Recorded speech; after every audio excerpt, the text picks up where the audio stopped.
हम BA third year में पढ़ेंगे। निबंध है आचार्य रामचंद्र शुक्ल का क्रोध। आचार्य रामचंद्र शुक्ल का जो जन्म है वो 1884 में हुआ था। इनके पिता का नाम था चंद्रवली शुक्ल। इनका जो चिंतामणि भाग 1-2 है उसके अंदर क्या है, जो निबंध संकलित हैं वो मनुष्य के अंदर जो भाव होते हैं, मनोभाव होते हैं, जैसे दुख है, भय है, प्रेम है, क्रोध है, इस पर आधारित निबंध है इसके अंदर। तो आज हम इसी में संकलित चिंतामणि भाग में संकलित जो क्रोध निबंध है वो पढ़ेंगे। इनका जो क्रोध निबंध है उसके अंदर क्रोध पर जो इनके विचार हैं उनको हम बिंदुओं द्वारा समझेंगे। सबसे पहले इन्होंने क्या कहा है कि क्रोध क्या है, दुख के चेतन के कारण से जब हमारा साक्षात्कार हो जाता है तो वह होता है क्रोध। दुख के चेतन कारण से साक्षात्कार कैसे, एक उदाहरण के द्वारा मैं समझाऊंगी कि जैसे एक बालक होता है, वो अपनी माँ की आकृति से परिचित हो जाता है, तो उसे बालक को पता है कि मुझे दूध जो है इसके द्वारा ही प्राप्त होना है, अर्थात वो अपनी माँ को पहचानने लग जाता है। और जब वो भूखा होता है और अपनी माँ को इधर आसपास घूमते देखता है तो वह रोकर अपना क्रोध प्रकट करता है। किस लिए कि वो भूखा है, उसे दूध नहीं मिल रहा है और पास से माँ निकली है, तो उसको माँ की आकृति को देखकर वह पहचान गया कि उसकी भूख मिटाने का स्रोत क्या है, यही है।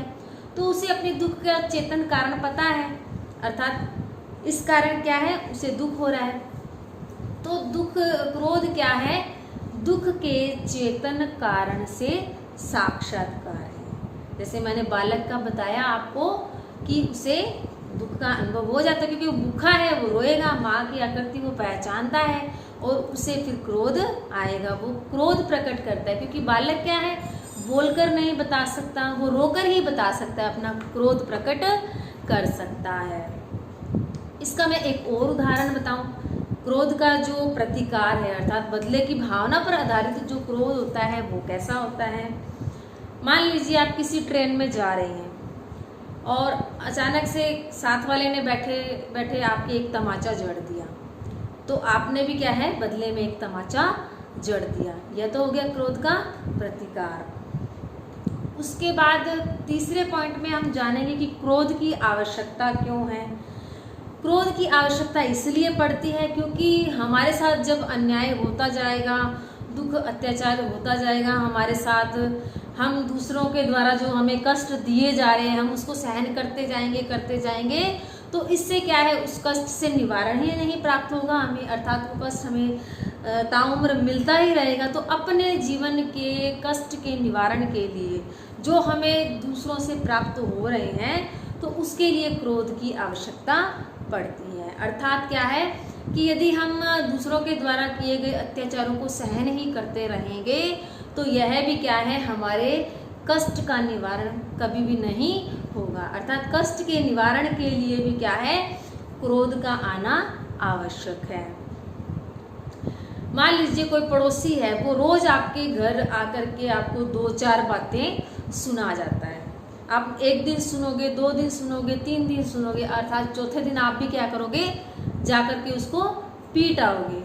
वो किस लिए, ताकि अगले दिन उसके द्वारा जो मुझे रोज रोज सुना करके या कष्ट पहुंचा करके या जो मुझे वो आकर के गालियां दे रहा था, उस कष्ट से मुक्ति पाने के लिए, उस कष्ट के निवारण के लिए क्या है, आपने जाकर के उसको पीट दिया। तो यह हो गया प्रेम, उसका क्रोध का प्रतिकार। अगला जो बिंदु है, इसमें क्रोध को वैर का अचार या मुरब्बा बताया गया है। आपको पता ही है, अचार होता है, मुरब्बा होता है, जितना पुराना होता जाता है उतना ही अच्छा हो जाता है। तो जैसे जैसे हमारा क्रोध बढ़ता जाता है, जैसे जैसे हमारे अंदर क्रोध बढ़ता जाएगा, वो वैर का रूप धारण कर लेता है। अचार मुरब्बे तो अच्छे लगते हैं लेकिन वैर क्या है, अच्छा नहीं होता, क्योंकि वैर बांध लेते हैं तो सामने वाले से हमारी एक तरह की दुश्मनी बन जाती है। तो वह भी क्या है, ताउम्र हमारे जीवन में हमें ईर्ष्या, द्वेष, इन भावनाओं से ग्रसित ही रखता है। तो क्रोध को क्या है, वैर का आचार या मुरब्बा भी बताया गया है।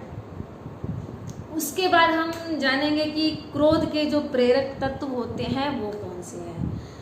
प्रेम के जो प्रेरक तत्व होते हैं वो दो होते हैं। एक तो हमारा क्रोध, यानी कि हमें किसी चीज़ के लिए क्रोध आया है। दूसरा पराया क्रोध, अर्थात किसी के साथ कुछ अन्याय हो रहा है, उसको देख करके हमें क्रोध आ रहा है।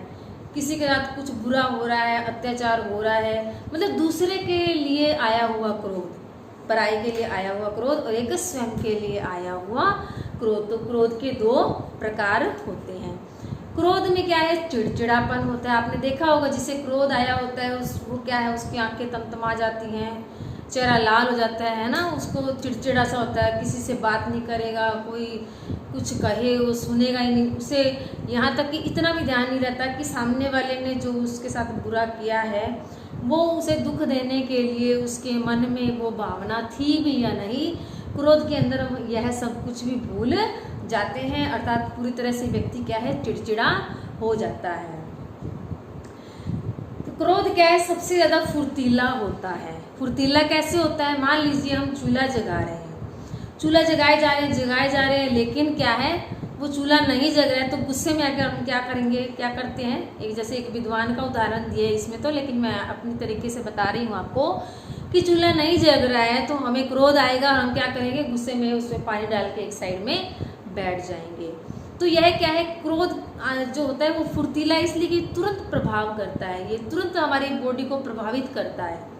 हमें क्रोध आएगा, हम पहचान जाते हैं, उसकी बॉडी लैंग्वेज से ही हम समझ जाते हैं, उसकी शारीरिक क्रियाओं से ही हमें पता लग जाता है कि इसे क्रोध आया हुआ है। तो क्रोध क्या है, बहुत ज़्यादा फुर्तीला बताया गया है।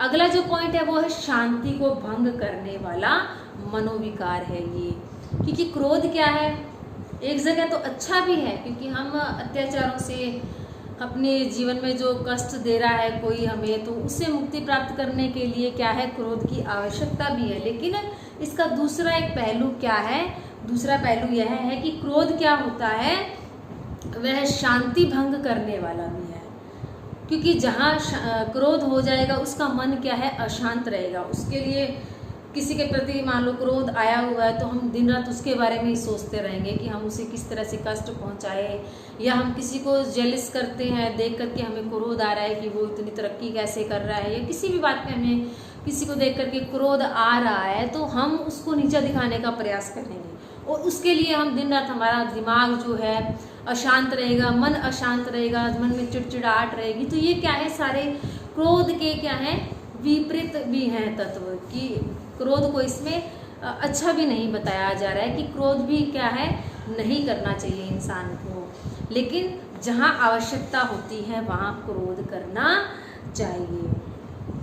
तो इस तरह से हम देख सकते हैं कि क्रोध निबंध के अंदर आचार्य रामचंद्र शुक्ल जी ने क्या है, क्रोध पर इन विभिन्न बिंदुओं को प्रस्तुत किया है। तो इस प्रकार से आपको क्रोध निबंध जो है वो समझ में आ गया होगा कि व्यक्ति किस किस प्रकार से कब कब क्या है क्रोध कर सकता है, क्रोध का प्रतिकार कौन सा होता है, प्रतिकूल कौन सा होता है, और क्रोध जो है मतलब कि क्रोध की परिभाषा ही क्या दी है कि दुख के चेतन कारण से जब हमारा साक्षात्कार हो जाता है क्रोध की उत्पत्ति